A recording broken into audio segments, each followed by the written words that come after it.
आजचा दिवस आणि बाजारातलं वातावरण काहीतरी वेगळं घडतंय असं सतत जाणवतंय. कारण जिथे लोकांना वाटत होतं की सोने आणि चांदी म्हणजे नेहमीच सुरक्षित गुंतवणूक, तिथेच आता चित्र पूर्णपणे उलटं दिसतंय. हो, अगदी बरोबर ऐकलत. आज पुन्हा एकदा सोने आणि चांदीच्या किमतींमध्ये मोठी घसरण पाहायला मिळालीये. आणि ही फक्त छोटीशी घसरण नाही, तर गुंतवणूकदारांच्या मनात भीती निर्माण करणारी घसरण आहे. सकाळपासूनच मार्केटमध्ये हालचाल सुरू होती आणि जेव्हा अधिकृत आकडे समोर आले तेव्हा सगळ्यांनाच धक्का बसला. चांदीच्या किमतीत इतकी मोठी घसरण झाली की 1 किलो चांदी 2,50,000वरून 2,37,000वर आलीये. म्हणजेच 13,000 रुपयांनी चांदी खाली आलीये. काही दिवसांपूर्वी जिथे चांदी प्रचंड महाग होती, तिथे आता ती झपाट्याने स्वस्त होताना दिसतेय. आणि सोनंही त्याला अपवाद नाही. 10 ग्राम 24 कॅरेट सोन्याचा भाव देखील मोठ्या प्रमाणात घसरला आहे. 24 कॅरेट 10 ग्राम सोन्याचा भाव 1,56,000 रुपयावरून 1,52,000 रुपयावर आलेला आहे. म्हणजेच 4,000 रुपयाची घसरण ही सोन्यामध्ये बघा भेटतीये. काही आठवड्यांपूर्वी जे भाव होते त्याच्या तुलनेत आता बाजार पूर्णपणे वेगळा दिसतोय. पण इथे सगळ्यात मोठा प्रश्न आहे, अचानक असं काय झालं की सुरक्षित मानली जाणारी ही गुंतवणूक एवढ्या वेगाने खाली आली? कारण फक्त एक नाहीये, त्यामागे आहे जागतिक स्तरावर चाललेली अनिश्चितता, युद्धाचा सावट आणि गुंतवणूकदारांची बदललेली मानसिकता. विशेष म्हणजे अमेरिका आणि इराणमधील तणावामुळे संपूर्ण जगातील बाजार अस्थिर झालेत. साधारणपणे अशा परिस्थितीत सोने आणि चांदीचे दर वाढतात, पण यावेळी चित्र पूर्णपणे उलटं आहे. आणि यामुळेच सर्वसामान्य लोकांपासून मोठ्या गुंतवणूकदारांपर्यंत सगळेच गोंधळलेले आहेत.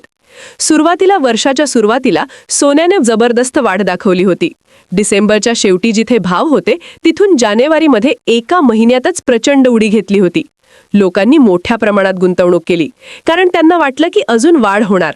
पण त्यानंतर जे घडलं ते कुणालाच अपेक्षित नव्हतं. अचानक मार्केटमध्ये विक्री वाढायला लागली.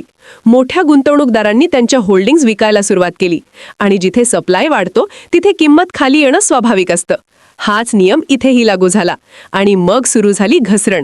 हळूहळू नाही तर झपाट्याने, जणू काही कुणीतरी ब्रेक काढून टाकला आहे अशा वेगाने.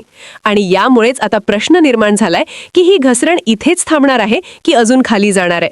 कारण मार्केटमध्ये अजूनही स्थिरता नाहीये. प्रत्येक बातमी, प्रत्येक जागतिक घटना याचा थेट परिणाम सोन्या चांदीच्या किमतीवर होताना दिसतोय. आणि यामुळेच पुढे काय होणार याची उत्सुकता आणि भीती दोन्ही वाढलीय. आता जर आपण थोडं खोलात जाऊन पाहिलं तर ही घसरण फक्त एका कारणामुळे नाही, तर अनेक गोष्टी एकत्र आल्यामुळे झालीय. सर्वात मोठं कारण म्हणजे गुंतवणूकदारांचा बदललेला दृष्टिकोन. आधी लोक सोने आणि चांदीला सेफ हेवन मानायचे, म्हणजे संकटातही सुरक्षित राहणारी गुंतवणूक. पण आता परिस्थिती बदललीय. मिडल ईस्टमध्ये चाललेल्या तणावामुळे आणि संभाव्य युद्धामुळे लोकांना रोख पैशाची गरज भासू लागलीय. आणि त्यामुळेच अनेक गुंतवणूकदारांनी सोने चांदी विकून कॅश जमा करायला सुरुवात केलीय. कारण अनिश्चित काळात लिक्विड मनी असणं जास्त महत्त्वाचं मानलं जातं. आणि जेव्हा मोठ्या प्रमाणात विक्री होते तेव्हा किंमत खाली येतेच. याशिवाय एक महत्त्वाचा मुद्दा म्हणजे प्रॉफिट बुकिंग. जानेवारी महिन्यात सोनं आणि चांदी दोन्हीही त्यांच्या उच्चतम स्तरावर पोहोचले होते. अनेक गुंतवणूकदारांनी कमी भावात खरेदी करून जास्त भावात विक्री करून नफा कमावला. आणि जेव्हा मोठ्या प्रमाणात नफा काढला जातो तेव्हा मार्केटमध्ये सप्लाय वाढतो आणि किंमत कमी होते. हाच खेळ इथेही झाला. पण इथे अजून एक महत्त्वाचा घटक आहे, तो म्हणजे व्याजदर. अमेरिकेतील फेडरल रिझर्व्हने व्याजदरांबाबत कडक भूमिका घेतलीये. आणि जेव्हा व्याजदर वाढतात तेव्हा लोकांचा कल सोन्या चांदीकडून इतर गुंतवणुकीकडे वळतो, कारण त्यांना तिथे जास्त परतावा मिळतो. त्यामुळे सोन्याची चमक थोडी फिकी पडते आणि याचा थेट परिणाम किमतीवर होतो. आता जर आपण आकडे पाहिले तर चांदीने तर अक्षरशः रोलर कोस्टर राईड घेतली आहे. काही दिवसांपूर्वी जिथे ती प्रचंड उच्च पातळीवर होती तिथून ती मोठ्या प्रमाणात खाली आली आहे. इतकी मोठी घसरण की अनेक गुंतवणूकदारांना तोटा सहन करावा लागलाय. सोन्याच्या तुलनेत चांदी जास्त अस्थिर असते हे पुन्हा एकदा स्पष्ट झालंय. आणि यामुळेच लोकांमध्ये एक भीती निर्माण झालीय. पुढे काय होणार? अजून घसरण होणार का, की इथून पुन्हा वाढ होणार? एक्सपर्ट्सचं मत काय आहे? काही तज्ज्ञांचं म्हणणं आहे की अजूनही मार्केटमध्ये दबाव आहे आणि त्यामुळे किमती अजून खाली येऊ शकतात. काहींच्या मते सोने अजून कमी होऊ शकतं आणि चांदी तर आणखी मोठी घसरण दाखवू शकते. त्यामुळे सध्या गुंतवणूक करताना खूप सावध राहणं गरजेचं आहे, कारण चुकीच्या वेळेला घेतलेला निर्णय मोठा तोटा देऊ शकतो. आणि हाच तो टप्पा आहे जिथे लोकांनी घाई करू नये, कारण मार्केट अजूनही स्थिर नाहीये आणि पुढील काही दिवस खूप निर्णायक ठरू शकतात. आता प्रश्न असा आहे की सामान्य माणसाने काय करावं? गुंतवणूक करावी का थांबावं? कारण प्रत्येकाला आपले पैसे सुरक्षित ठेवायचे असतात आणि योग्य वेळी योग्य निर्णय घ्यायचा असतो. सध्या जे रेट्स आहेत ते पाहता काहींना वाटू शकतं की ही संधी आहे स्वस्तात खरेदी करण्याची, पण इथेच मोठा सापळा असू शकतो. कारण जर अजून घसरण झाली तर आज घेतलेलं सोनं किंवा चांदी उद्या आणखी स्वस्त मिळू शकतं. त्यामुळे एक्सपर्ट सध्या थांबण्याचा सल्ला देत आहेत. विशेष म्हणजे मोठ्या शहरांमध्ये देखील किमतीत फरक दिसतोय. दिल्ली, मुंबई, चेन्नई, कोलकाता अशा प्रमुख शहरांमध्ये सोन्याचे भाव वेगवेगळे आहेत, पण एक गोष्ट सगळीकडे समान आहे, ती म्हणजे घसरण. आणि यामुळेच लोकांमध्ये संभ्रम निर्माण झाला आहे. काही महिन्यांपूर्वी जिथे सगळे खरेदी करत होते तिथे आता लोक थांबले आहेत, कारण कुणालाही रिस्क घ्यायची नाहीये. आणि हेच मार्केटचं वास्तव आहे. जेव्हा भीती वाढते तेव्हा गुंतवणूक कमी होते, आणि जेव्हा गुंतवणूक कमी होते तेव्हा किंमतही खाली येते. आता पुढे काय होणार हा सगळ्यात मोठा प्रश्न आहे.